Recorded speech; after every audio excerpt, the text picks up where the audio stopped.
Hello friends, आज हम एक ट्रैजिक प्ले की बात करने वाले हैं। वो है डॉक्टर फॉस्टर्स। दोस्तों, सेमेस्टर 1 के यूनिट 5 में इसे शामिल किया गया है।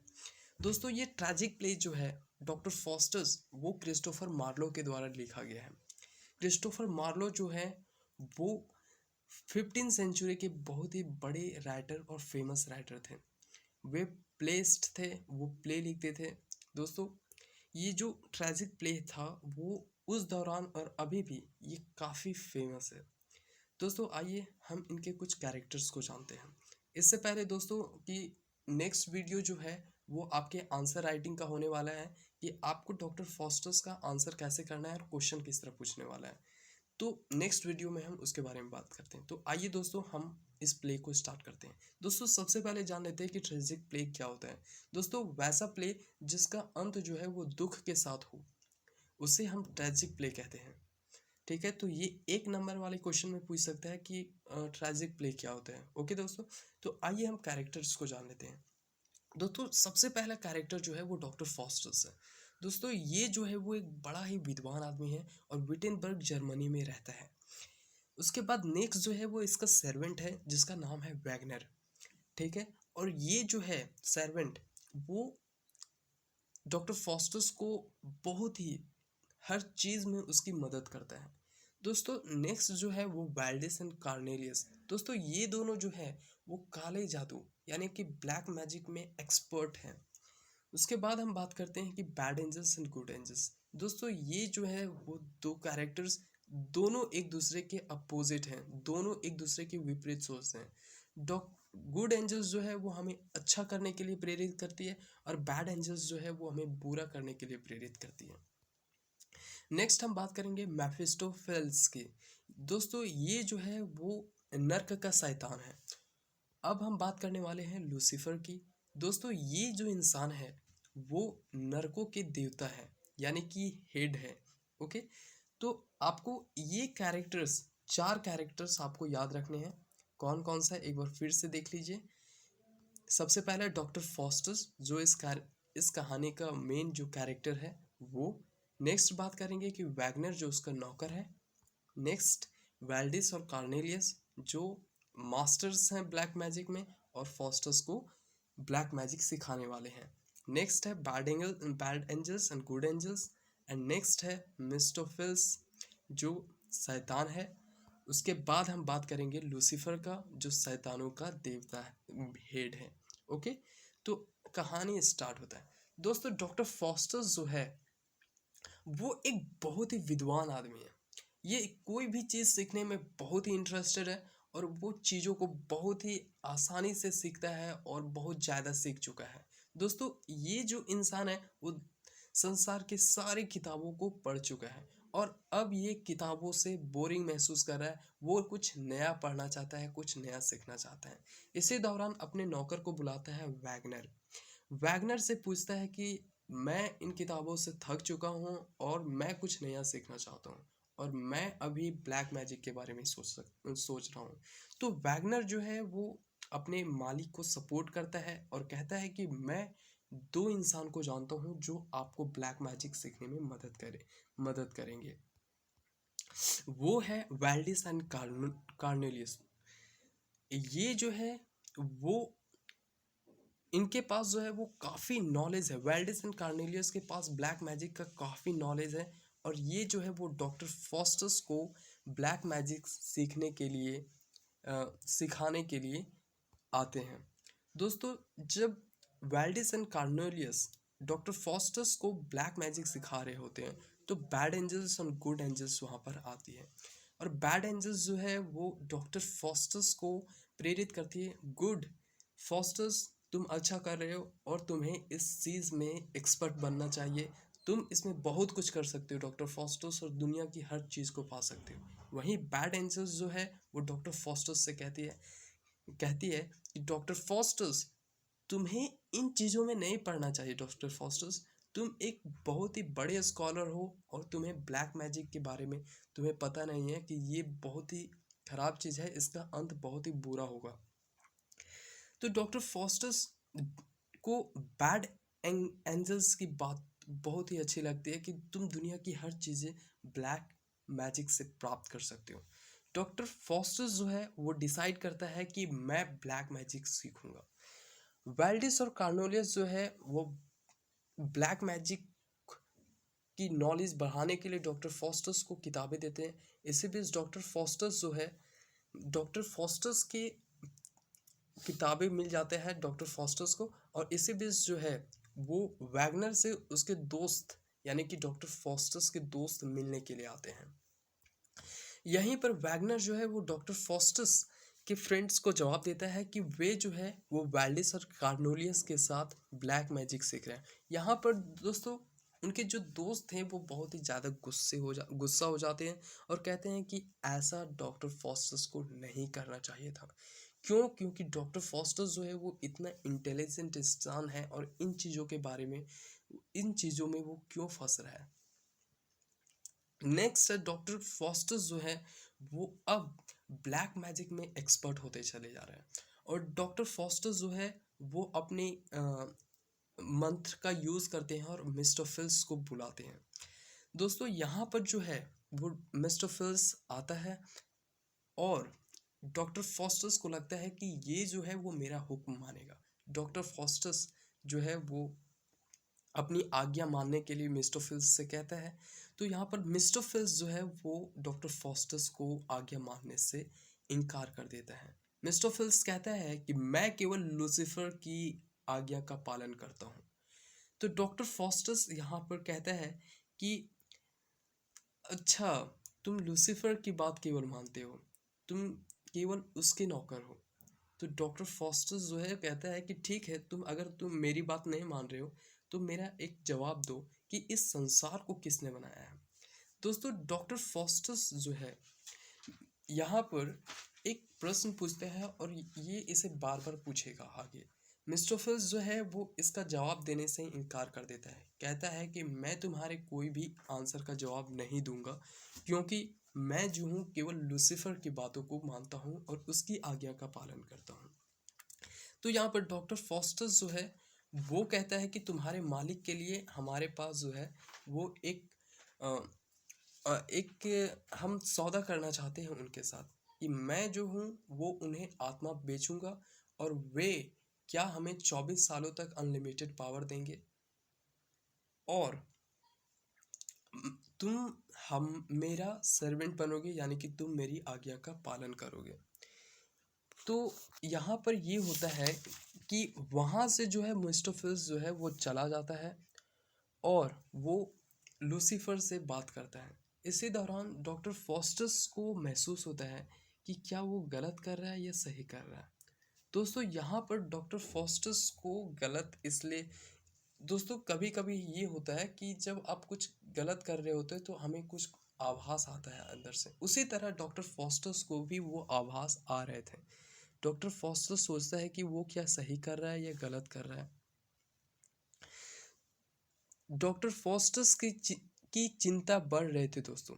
यहाँ पर डॉक्टर फॉस्टर्स एक्साइटेड भी था कि वो जो है वो ब्लैक मैजिक सीखता चला जा रहा है और उसके पास काफ़ी नॉलेज आ रहा था। दोस्तों यहाँ पर बैड एंजल्स और गुड एंजल्स आती है और उन्हें फिर से एक्साइटेड करती हैं। यहाँ पर गुड एंजल्स जो है वो उसे समझाती है, डॉक्टर फॉस्टर्स अभी कुछ नहीं बिगड़ा है, तुम चाहोगे तो माफ़ी मांग सकते हो। और यहाँ पर बैड एंजल्स जो है वो फिर से डॉक्टर फॉस्टर्स को मोटिवेट करते हैं और कहते हैं कि डॉक्टर फॉस्टर्स तुम्हें सीखते रहना चाहिए, तुम इसमें काफ़ी कुछ कर सकते हो। दोस्तों यहाँ पर जो है वो डॉक्टर फॉस्टर्स को बैड एंजल्स की बात बहुत ज़्यादा अच्छा लगता है और वो जो है वो इसे सीखने में और इसे सीखते ही रहता है। दोस्तों ब्लैक मैजिक जो है वो डॉक्टर फॉस्टर्स को सीखने में बहुत ही इंटरेस्टेड लग रहा था। मिस्टर फिल्स जो है वो इसी दौरान डॉक्टर फॉस्टर्स के पास आता है और डॉक्टर फॉस्टर्स, मिस्टर फिल्स जो है वो डॉक्टर फॉस्टर्स से कहता है, डॉक्टर फॉस्टर्स ठीक है, तुम्हें 24 सालों तक अनलिमिटेड पावर मिलेगा और मैं तुम्हारी गुलामी करूँगा, उसके बदले यहाँ पर एक तुम्हें अपने खून से एक एक असाइनमेंट साइन करना पड़ेगा, एक एग्रीमेंट साइन करना पड़ेगा। तो डॉक्टर फॉस्टस जो है वो तैयार हो जाता है, क्योंकि इसे 24 सालों तक अनलिमिटेड पावर मिलने वाला था। ये जो है डॉक्टर फॉस्टस जैसे ही साइन करने वाला होता है, इसका खून जो है वो जम जाता है। दोस्तों यहाँ पर जो खून जमता है वो इंडिकेट कर रहा था कि डॉक्टर फॉस्टस तुम कुछ गलत कर रहे हो।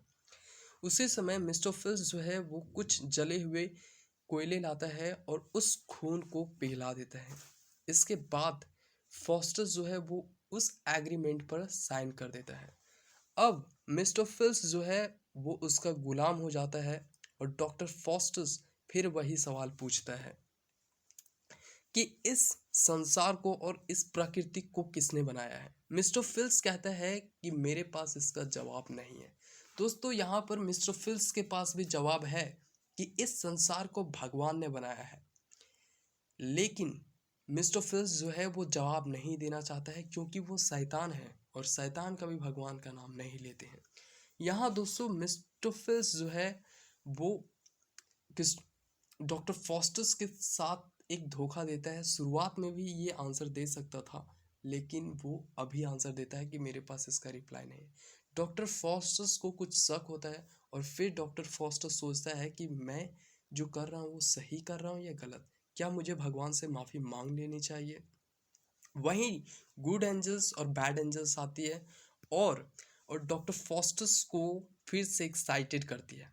बैड एंजल्स जो है वो डॉक्टर फॉस्टस से कहती है कि डॉक्टर फॉस्टस तुम तो अब एग्रीमेंट भी कर चुके हो और तुम तो ब्लैक मैजिक में बहुत ही ज़्यादा एक्सपर्ट हो रहे हो, तुम्हारे पास अब अनलिमिटेड पावर है, तुम्हारे पास एक ऐसा नौकर है जो काफ़ी कुछ तुम्हें दे सकता है। वहीं दूसरी ओर गुड एंजल्स जो है वो डॉक्टर फॉस्टस को प्रेरित करती है, डॉक्टर फॉस्टस अभी एग्रीमेंट के हुए ज़्यादा दिन नहीं हुए, तुम अपनी गलती को सुधार सकते हो। लेकिन बैड एंजल्स की बातें डॉक्टर फॉस्टस को अच्छी लगती है। डॉक्टर फॉस यहाँ पर जो है वो डॉक्टर फॉस्टस जो है वो बैड बैड बैड एंजल्स की बात अच्छा लगता है, लेकिन उसे जो है वो डॉक्टर फॉस्टस फिर एक गुस्से की तरफ से डॉक्टर एंजल्स को देखता है। क्यों? क्योंकि उसका आंसर जो है वो नहीं मिल रहा था डॉक्टर फॉस्टस को कि इस संसार का रचयिता कौन है। तो गुड एंजल्स की बात जो है वो इस समय डॉक्टर फॉस्टस को अच्छा लगता है। डॉक्टर फॉस्टस जो है वो निर्णय करता है कि मुझे तो माफ़ी मांगनी चाहिए। इसी समय इसी समय जो है वो लूसीफर आता है और एग्रीमेंट का याद दिलाता है कि लूसीफर जो कहता है डॉक्टर फॉस्टस से कहता है कि लूसीफर मैं तुम्हें अपना वायदा तोड़ने नहीं दूंगा। लूसीफर डॉक्टर फॉस्टस को कुछ किताबें देता है और वहाँ से चला जाता है। डॉक्टर फॉस्टस जो है वो एग्रीमेंट के बारे में सोचकर और अपने खून से जो साइन किया था उसके बारे में सोचकर फिर ये सोचना छोड़ देता है कि मुझे माफ़ी मांगना चाहिए या नहीं मांगना चाहिए। मिस्टर फिल्स जो है वो डॉक्टर फॉस्टस से मिलता है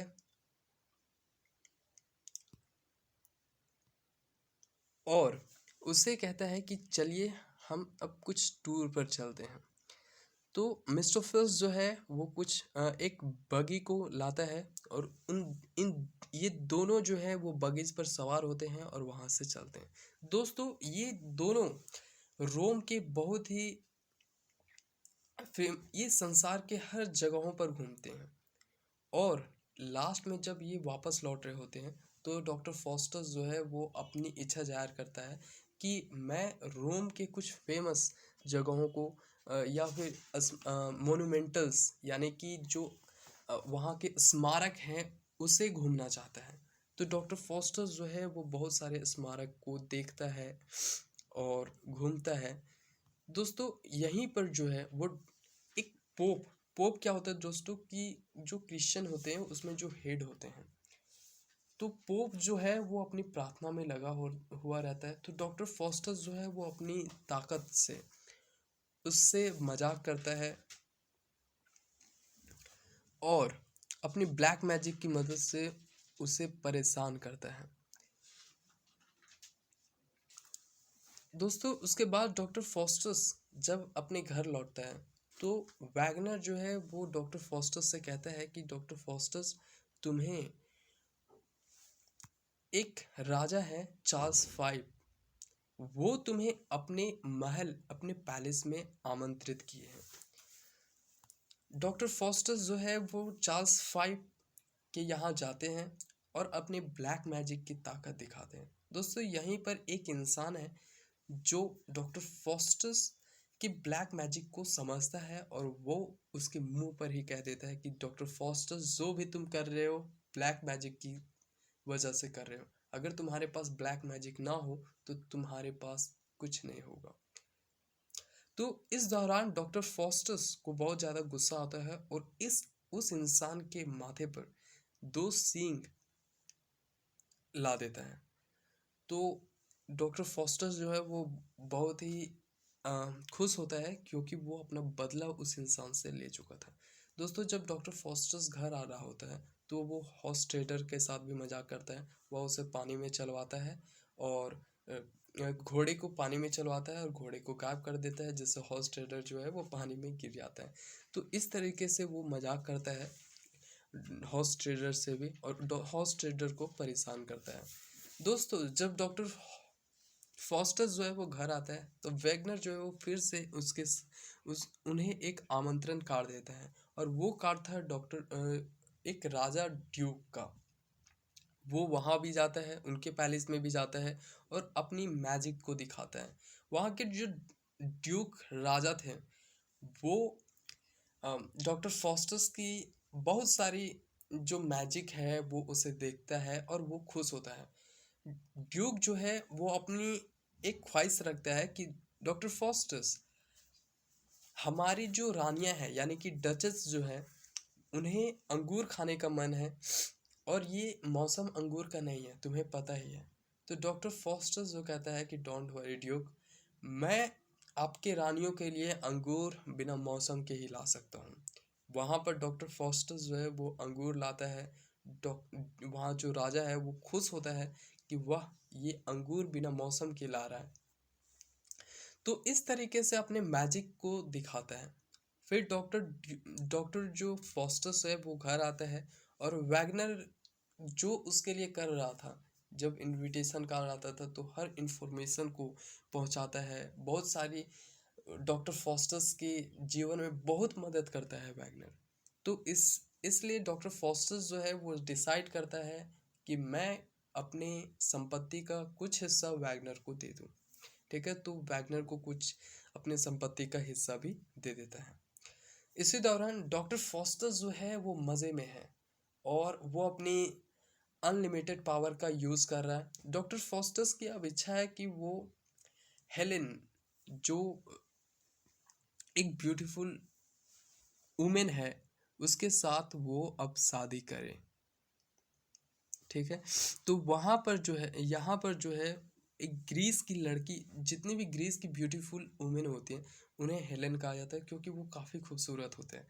ठीक है, तो डॉक्टर फॉस्टस की भी इच्छा है कि वो अब उसके साथ उनके साथ भी समय गुजारे। तो डॉक्टर फॉस्टस के पास अनलिमिटेड पावर तो है ही, वो अपना समय जो है वो हेलेन के साथ समय बिताता है।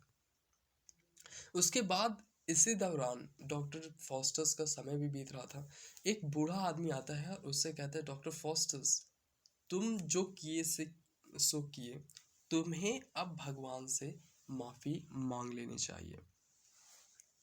डॉक्टर फॉस्टस को भी अब महसूस होने लगा था कि हाँ यार, अब तो ब्लैक मैजिक भी सीख लिया, बहुत सारे हमने कारनामे भी कर दिए, अब हमें भगवान से माफ़ी मांग लेनी चाहिए। डॉक्टर फॉस्टस जो है वो इसी समय ये डिसाइड कर लेता है कि मुझे माफ़ी मांगनी चाहिए। तो इसी समय जो है वो मिस्टोफिल्स आता है और कहता है कि अगर तुमने ऐसा किया, अगर तुमने भगवान से माफ़ी मांगी तो परिणाम भुगतने के लिए तैयार रहना। तो डॉक्टर फॉस्टस जो है वो रिप्लाई देता है कि नहीं नहीं मिस्टोफिल्स, मैं कुछ ऐसा नहीं करने वाला हूँ, मैं कोई माफ़ी वाफ़ी मांगने वाला नहीं हूँ। ये तो बूढ़ा आदमी आके मुझे तंग कर रहा था और मुझे ज्ञान पाठ सिखा रहा था, मैं ऐसा नहीं करने वाला मिस्टर फिल्स।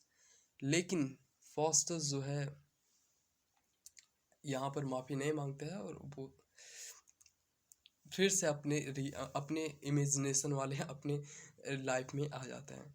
दोस्तों यहाँ पर जो है वो मिस्टोफिल्स आता है, उसे बताता है डॉक्टर फॉस्टस जो है वो अपने फ्रेंड्स के साथ अब है।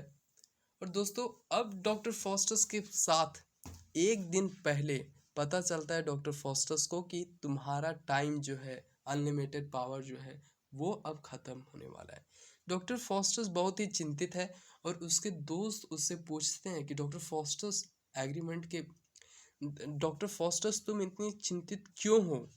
तो डॉक्टर फॉस्टस जो है वो उसका उनका जवाब देते हैं और कहते हैं कि और अपनी एग्रीमेंट के बारे में बताते हैं कि उसने कैसे एग्रीमेंट किया था और कैसे अपने सोल को वो बेच चुका है और अनलिमिटेड पावर को अब उनके ख़त्म होने वाले हैं। तभी उनके दोस्त जो है वो सलाह देते हैं कि यदि तुम्हें क्राइस्ट का यानी कि जो भगवान है उनका रक्त का एक बूंद भी, तुम्हें एक कतरा भी अगर तुम्हें मिल जाता है तो तुम डॉक्टर फॉस्टस बच सकते हो, तुम्हारी आत्मा फिर से तुम्हें मिल सकती है। डॉक्टर फॉस्टस जो है वो तुरंत वहाँ पर क्राइस्ट से जो है वो अपनी विनती स्टार्ट कर देता है। दोस्तों डॉक्टर फॉस्टस के पास अब कुछ ही लम्हे बाकी थे। रात 12 बजे डॉक्टर फॉस्टस की अनलिमिटेड पावर ख़त्म होने वाली थी। यहाँ पर डॉक्टर फॉस्टस जो है वो क्राइस्ट के पास गिड़गिड़ाता है और क्षमा मांगता है। उसके बाद रात 12 बजते हैं और बहुत सारे जो शैतान हैं, जो नर्क के शैतान हैं, डॉक्टर फॉस्टस के पास आते हैं और डॉक्टर फॉस्टस को घसीट कर हेल ले जाते हैं। और डॉक्टर फॉस्टस जब सुबह होता है, डॉक्टर फॉस्टस की टूटी हुई हड्डियां मिलती है, हाथ पैर टूटा हुआ, हाथ पैर बिखरा हुआ मिलता है।